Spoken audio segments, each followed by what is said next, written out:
Day, tingnan mo to. Pugs, ang ganda, be.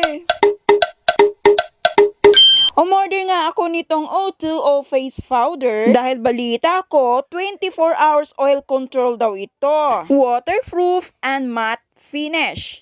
Ito palang napili kong shades number 2 natural beads. Kita nyo naman sa packaging lang, ang ganda, be. Napaka-aesthetic. Parang mamahaling tingnan, diba? Pugs, bakit napakaganda mo? Nakakahiwalay pala ang sponge nito.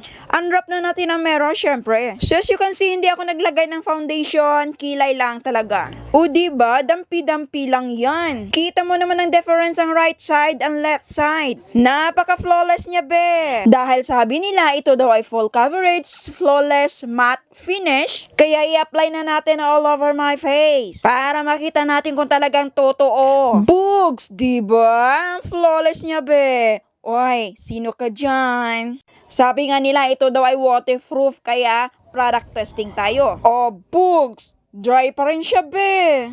Totoo nga, waterproof talaga siya. Hindi pa rin kayo maniniwala. Another testing ulit tayo.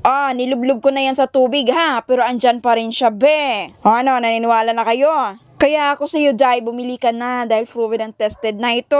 Mukha mong oily face, 24-hour control to, Dai. Kaya sure na long-lasting to, Dai. Kaya click the link below to order. Thank you!